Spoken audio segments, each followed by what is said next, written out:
The HR email popped up on my screen at exactly 8:43 a.m. The subject line read, "Final Review, Complaint Resolution." I clicked it without flinching. After thorough investigation, no policy violations were found.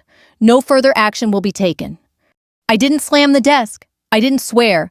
I just stared at those words for a moment, then closed the email, opened the encrypted folder on my personal drive, and typed a quiet note beneath the last log entry: HR officially dismisses all concerns.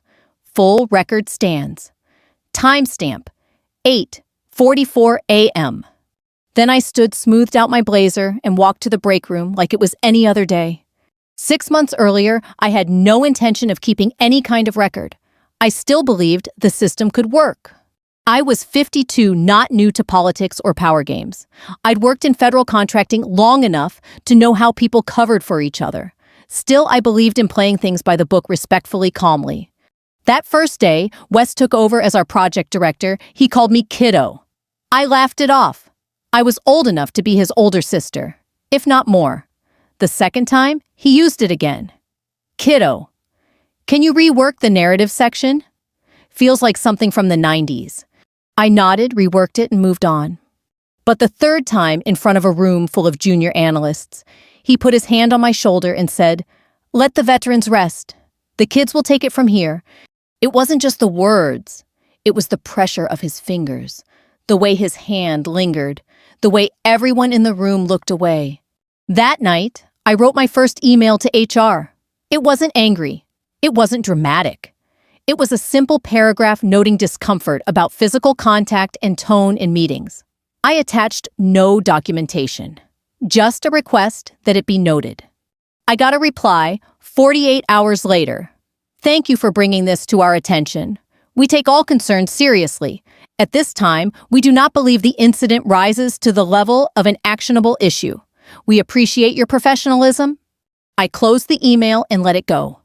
2 weeks later, we were in a stakeholder alignment meeting. Wes interrupted me twice. The third time, he said Clara's passionate. She's known to get emotional about language. But let's keep this objective. It stung more than I expected. Not because of what he said, but because of how easily he said it. Like I was a caricature of myself. I looked around the room and saw at the twitch in one woman's mouth the tight jaw of another analyst. They heard it too. Later that day in the kitchen, Maria from finance leaned in and whispered, "You okay? That was low." I smiled. "I've been through worse." She nodded. "Still, you shouldn't have to be." That night, I started a document on my personal laptop. Wes Incident Log, confidential. I didn't write in it every day, only when something crossed the line. Another offhand comment, an unsolicited shoulder pat, a correction in front of a client that contradicted my written proposal. By the end of the month, I had 6 entries, all with times, dates, location, witnesses, no opinions, just facts. The second time I emailed HR, I added 3 bullet points. I noted growing discomfort. I referenced prior feedback. I used the words pattern of behavior. The reply came 2 days later. "Thank you for the follow-up. Please remember that effective teamwork requires adaptability and communication. We continue to monitor and support healthy workplace culture." Adaptability, right. I bought a pocket notebook the next day. I started keeping it on me at all times, logging quotes, gestures, meeting behavior. I didn't tell anyone, not even Maria. My daughter Zoe, a second-year law student, came home one weekend.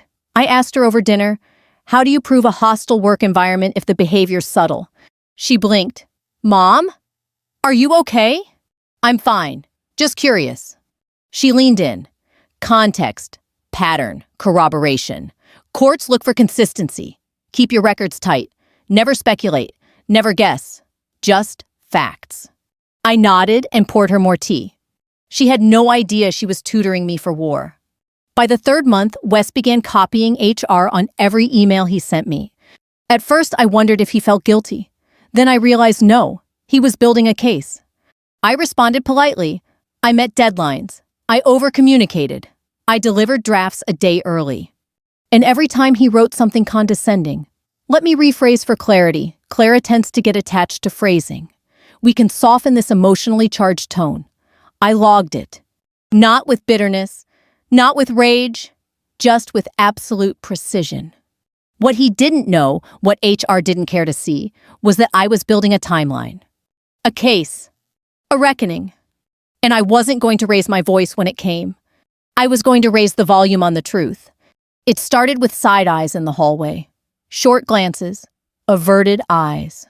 By now, Wes had been in the director's seat for 4 months. His behavior didn't evolve, it escalated. He began calling our 10 a.m. stand-up meetings the Wes Hour. Said it as a joke. But every time someone laughed, he got louder. One morning, after I corrected a small detail in his presentation, he turned to me in front of the team and said, "Clara, we all know you're the queen of commas, but we're trying to move fast here." Laughter, uncomfortable but real, rippled around the room. I didn't flinch. I just underlined that quote in my notebook later that day, added the time, location, and names of those present. At lunch, Maria slid into the seat across from me in the break room. "He's getting bold." I stirred my coffee. "I'm documenting everything." She lowered her voice. "So are others." Quietly. That's when I realized there was a whisper network. Women, mostly who had been warned about Wes. Some had even reported him. None had been taken seriously. One had transferred teams. Another left the company entirely. And yet here he was, still here, still promoted, still untouchable. "We all figured it wasn't worth the stress," Maria said. "But watching what he's doing to you, it's like he doesn't even care who's watching anymore." I nodded. That's the thing about arrogance. It always overplays its hand. That week, I printed out the company's employee handbook and highlighted 3 pages. Section 5.2, Workplace Respect Policy. Section 7.1, Patterns of Hostile Behavior. Section 9.0, Retaliation Protections. I scanned and saved them to my encrypted folder. By now, the file was organized by category. Verbal undermining. Physical proximity. Inappropriate familiarity. Workplace retaliation. HR responses or lack thereof. I had 27 entries. But I didn't show anyone. Not yet. On the 3rd Monday of March, Wes stood at my desk unannounced and leaned in too close. I was adjusting graphics for a Department of Energy proposal. "You've still got that old school eye," he said, pointing to the spacing on a header. "But maybe you let someone younger do the layout next time." I slowly pushed back my chair. "I'd be happy to explain the formatting decisions." He blinked, then forced a smile. "No need to get defensive, Clara." Later that day, I opened the bathroom door to find Angela from Quality Control wiping her eyes. "You okay?" I asked gently. She hesitated. He cornered me by the copier, told me I had too much stress in my shoulders, and tried to massage me. I stood there sick to my stomach. "Did you report it?" She shook her head. Why would I? Then she looked up defiant and broken at the same time. It wouldn't matter. That night I called Zoe. She was quiet as I explained what happened. "Mom," she finally said, "this is textbook escalation. You need more than notes. You need a pattern with corroboration. Screenshots call logs, recordings. Anything they can't deny." I didn't argue. The next day, I updated the document title, Wes Incident Master Log, with supporting evidence. I began saving voice memos after meetings. Nothing sneaky, just a memo app on my phone recording my own thoughts and observations. It served 2 purposes, emotional processing and a record of what was said when memory could be contested. One Thursday, Wes said during a team call, "Clara, you've got that whole concerned ant energy, always worrying about margins and compliance.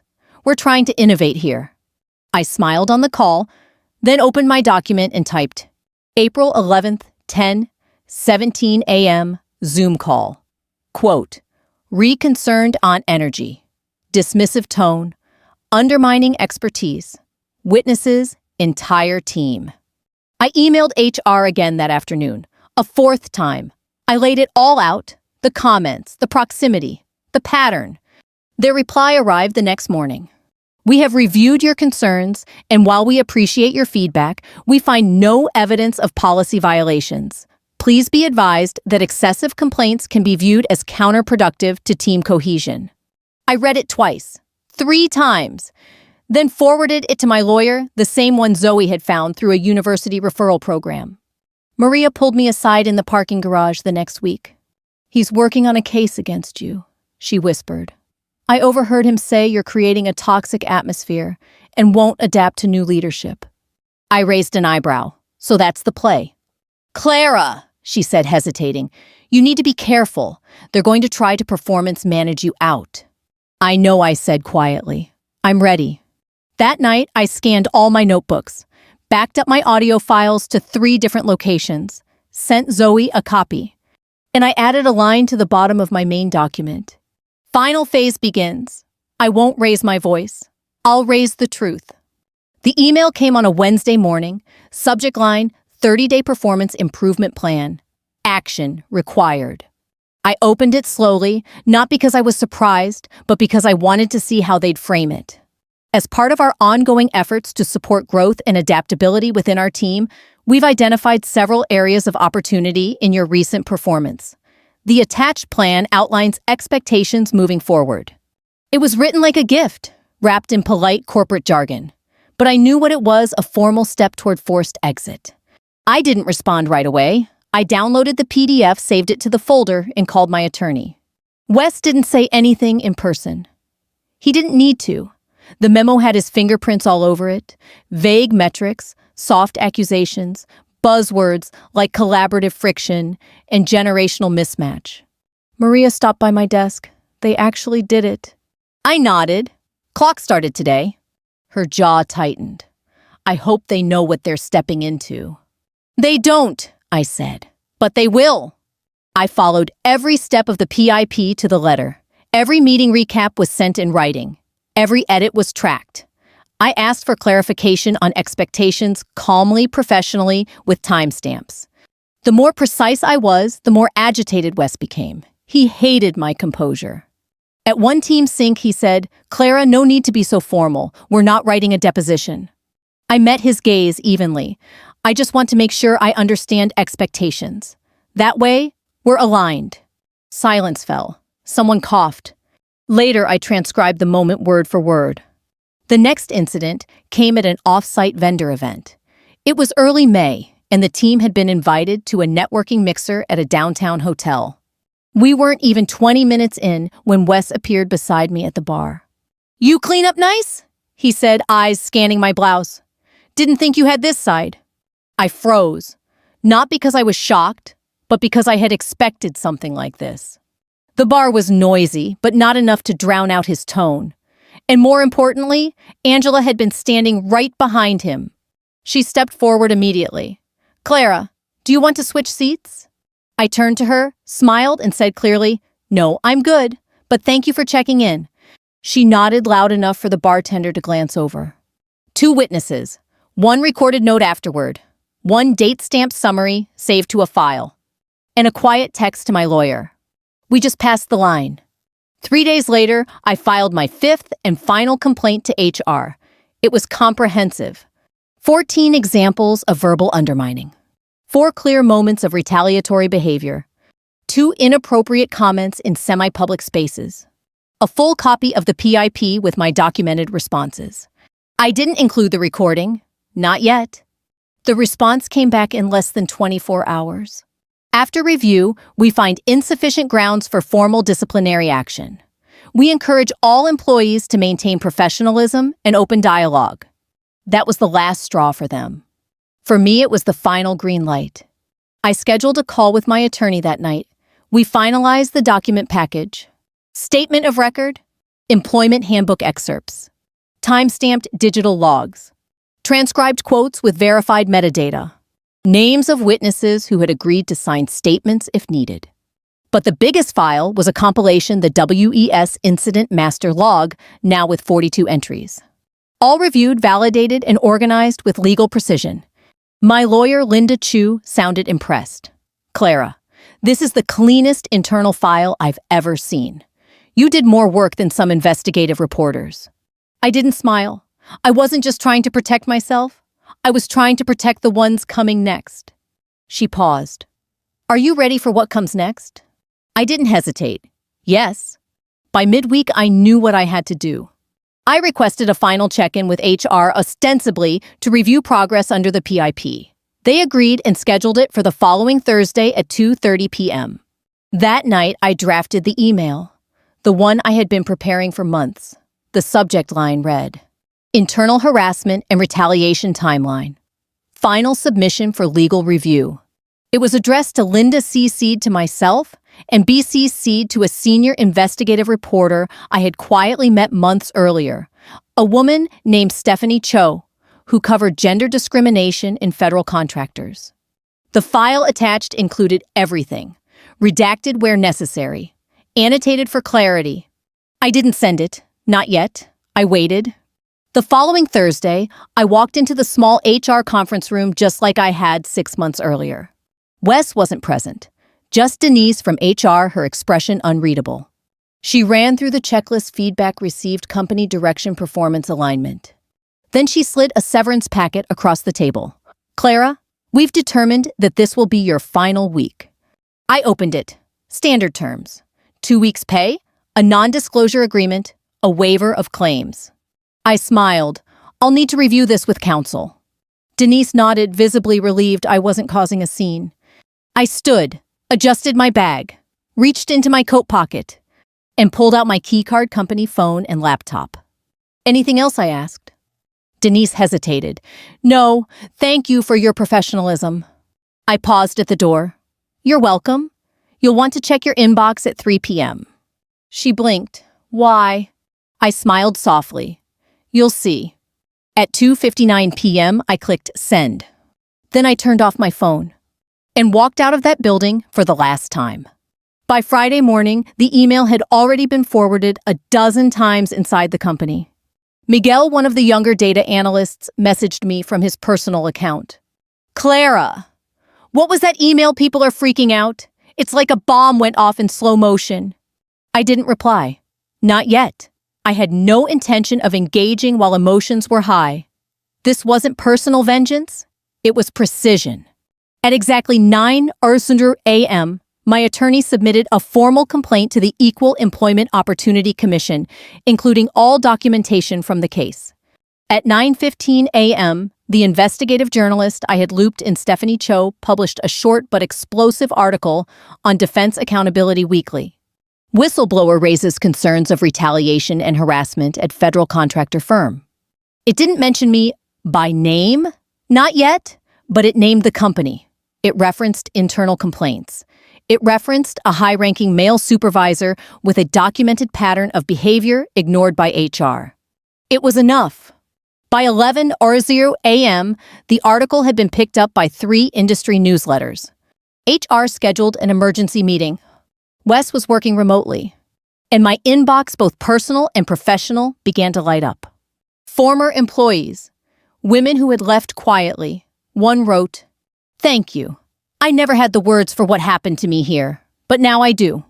Another, "They tried to bury you. Instead, you built a monument." The company didn't issue a public statement, not yet. They were likely scrambling for a narrative, damage control. But internally, the wheels were already spinning. I received a call at 2:37 p.m. from a blocked number. I let it go to voicemail. It was Denise. Clara. Hi. We're reviewing the materials you sent.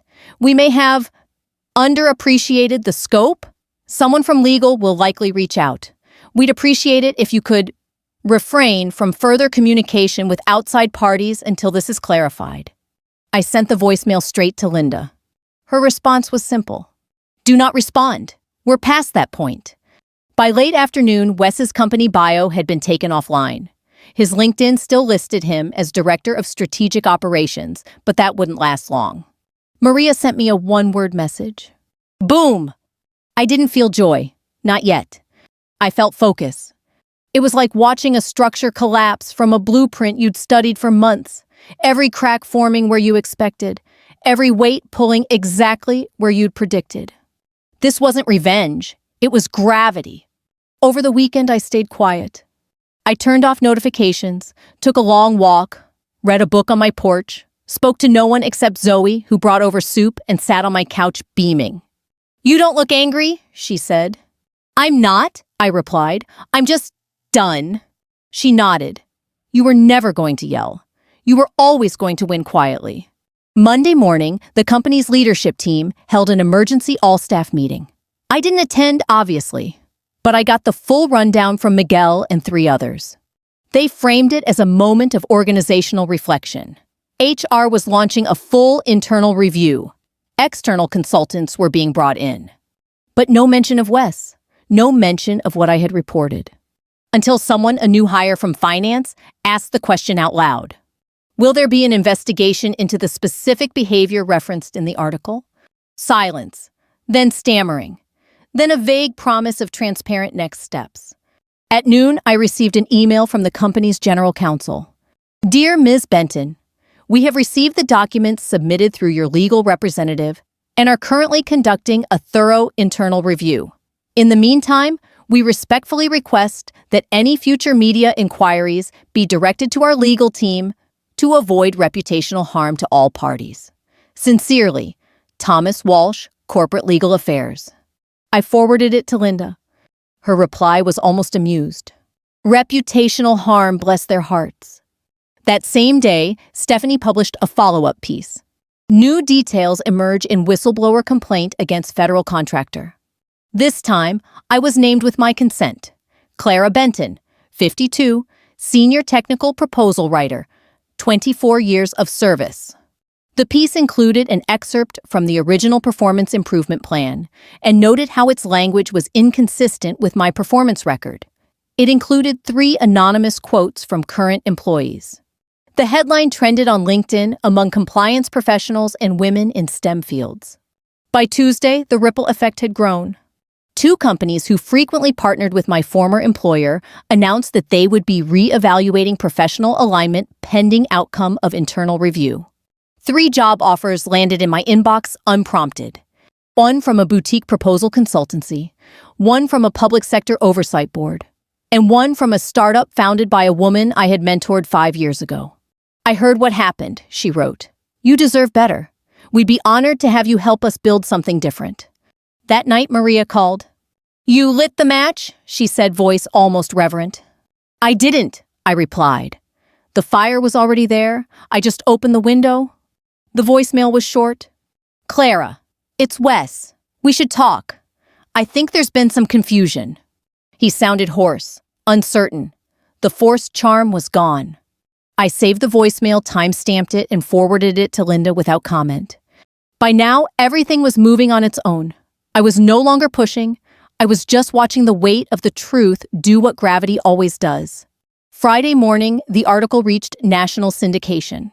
Stephanie's second follow-up hit the Associated Press wire. From there, it exploded, covered in Tech Republic, The Atlantic, and even a segment on NPR's Marketplace. The title was sharp but accurate. She warned them. They laughed. She documented everything. At 10:12 a.m., Linda received a formal communication from corporate legal. They were now seeking to resolve the matter amicably, offering an enhanced severance package and confidential mediation to prevent escalation. Linda's response was cold and clear. My client has no interest in private resolution. She made repeated efforts to address the issue through internal channels and was met with negligence, dismissal, and retaliation. The public nature of this story is a result of your choices. We are prepared to proceed. At 11:45 a.m., Denise from HR sent me a message, this time from her personal email. Clara, I didn't know the extent. I should have said something. I'm sorry. I stared at the message for a long moment. Then I archived it. Not because I was cold, but because regret that arrives only after consequences is just self-preservation. That afternoon, Stephanie called me directly. You've become a symbol, she said. You realize that, right? I wasn't trying to, I said. I know, she replied. That's what makes it work. We spoke about the attention, the next article, the upcoming podcast interviews. She offered to help manage requests. I declined most. I didn't want a book deal. I didn't want a keynote spotlight. I just wanted the story to stand. Proof that calm, detailed, unflinching truth had power. That you didn't need to scream to be heard, just be precise. By 3:00 p.m., the company issued its first public statement. It was brief, vague, full of legal padding.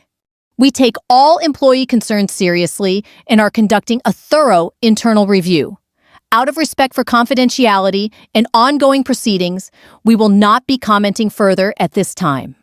But it was too late. The narrative was already shaped. And it didn't come from them. It came from me. Later that day, Linda received a request from the U.S. Office of Federal Contract Compliance Programs. They wanted to review the case materials given the company's role as a defense contractor and recipient of federal funds. This just became a compliance issue, Linda said, impressed. You might have triggered something bigger than either of us expected. I didn't respond right away, because I knew what she meant. Sometimes change doesn't come from revolution. Sometimes it starts from one meticulous, quietly angry person who refuses to be erased. Saturday morning, I visited my mother. She doesn't follow tech news, doesn't know what federal contracting even means. But she looked at me over her tea and said, "You look lighter." I told her. What changed? I thought about it, about everything that led to this point. I stopped hoping someone would save me, I said, and started writing things down. She smiled softly. That's how we've always done it, she said.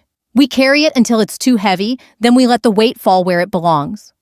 By Sunday night, 3 more employees had resigned from the company. 2 of them sent me thank you emails. One simply said, "We always thought it was just us." On Monday morning, I woke up to a different kind of message. An invitation.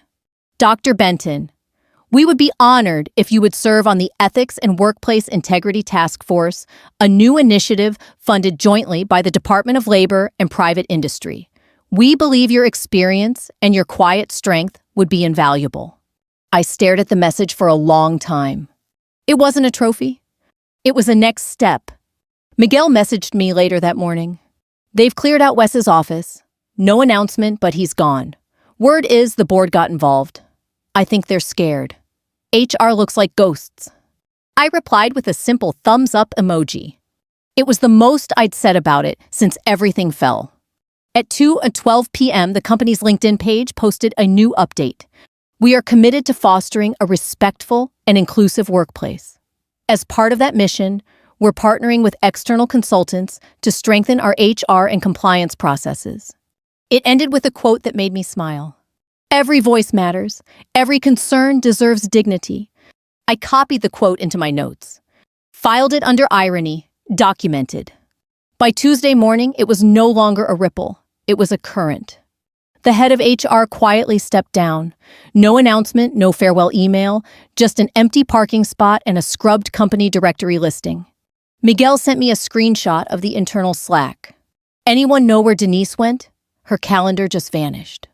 No one answered. Around 10:00 a.m., I received an email from an internal group of employees, a name I hadn't seen before, Integrity or Work Coalition. They'd formed it just that week, 23 signatories, mostly women, some men, all fed up. Clara, you gave us the blueprint. We've drafted a list of policy recommendations for leadership. If they don't act, we will publicly. You changed everything, whether they admit it or not. Thank you. I read it 3 times, heart thudding. For years, I had worked in silence, thinking it was just me.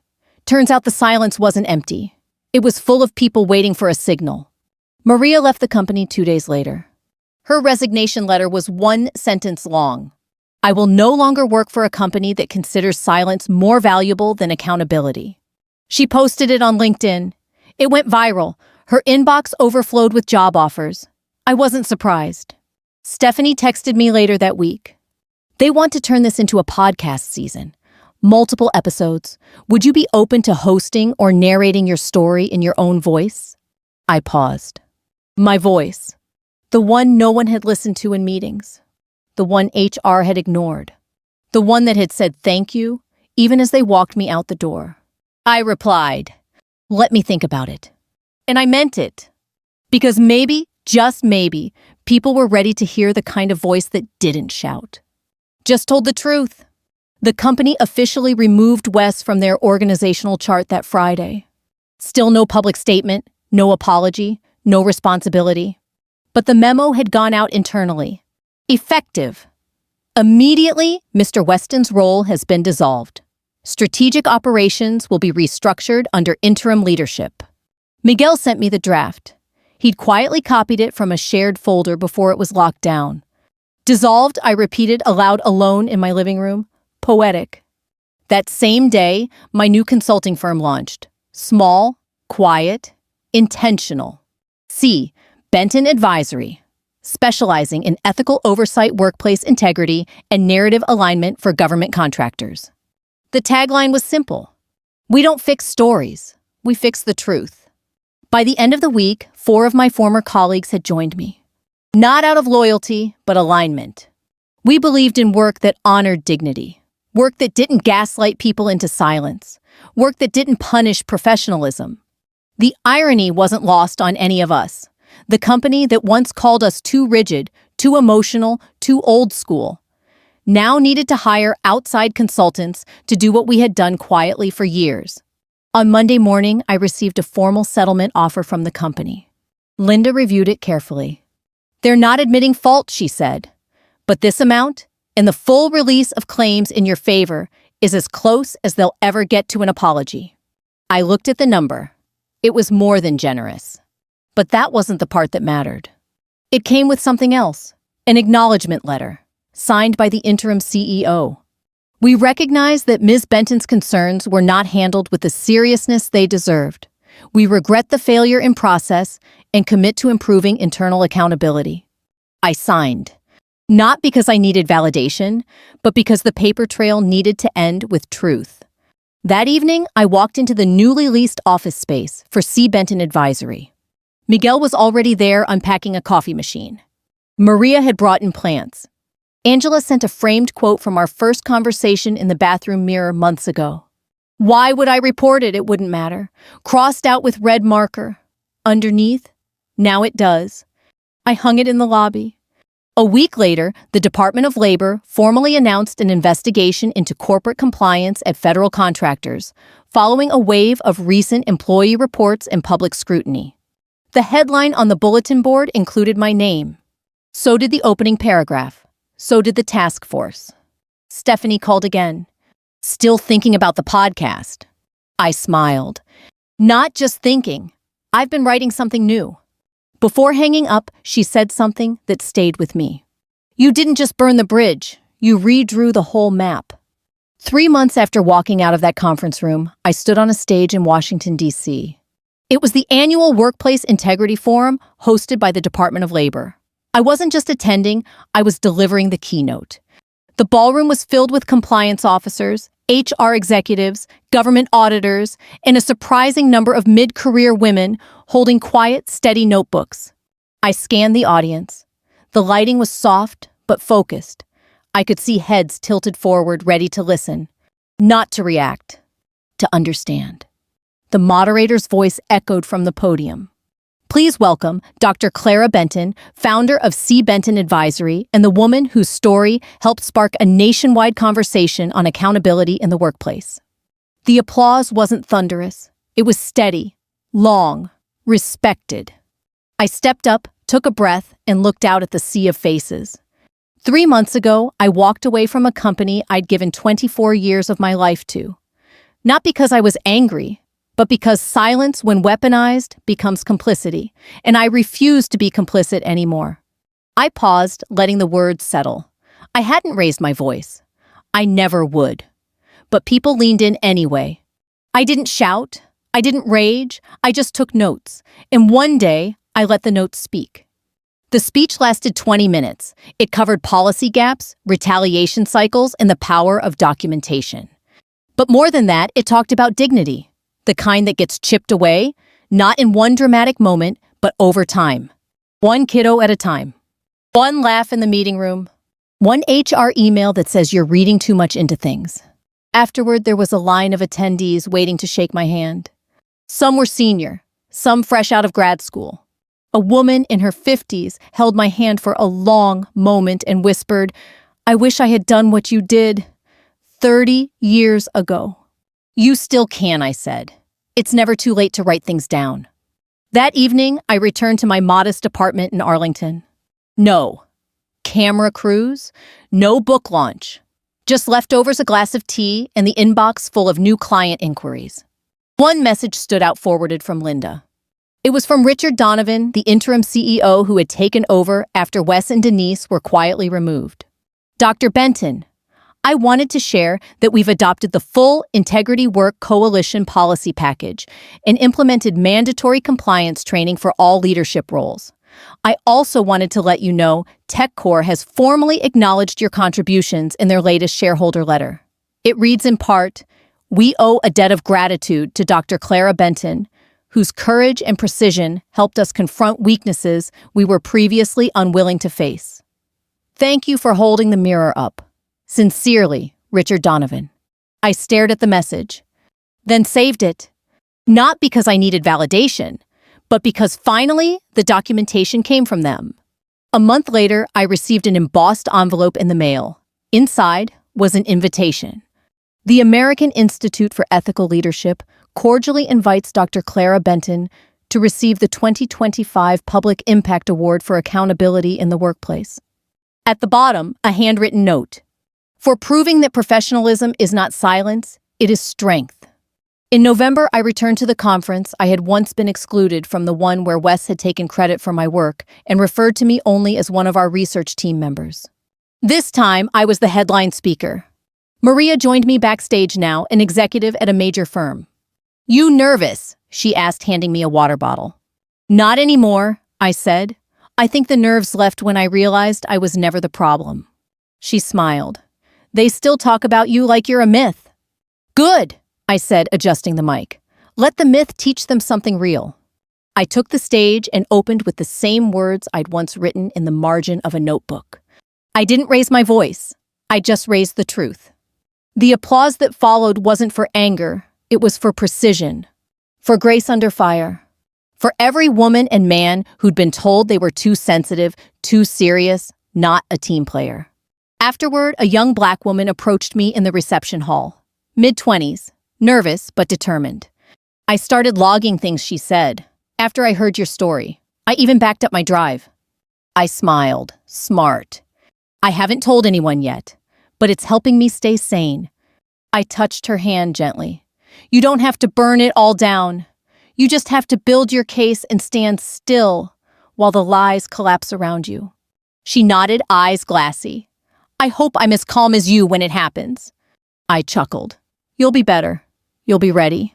1 year to the day after I walked out of TechCore, I sat in the sunlit office of C. Benton Advisory, surrounded by a team that valued facts, fairness, and forward motion. Angela, the same woman who once cried in the bathroom, was now heading our training division. Miguel led our compliance data unit. Maria consulted on strategy. And I spent most days helping other women craft their own timelines, teaching them how to document, how to narrate, how to protect themselves with facts. Because revenge for me was never the goal. Recognition was. And now I had it. On paper, in policy, in peace. Exactly where it belonged. If this story moved you, don't keep it to yourself. Share it with someone who's been told to just stay quiet. Someone who's been passed over, talked down to, or made to feel small. And if you've ever been dismissed for simply speaking up, start writing things down.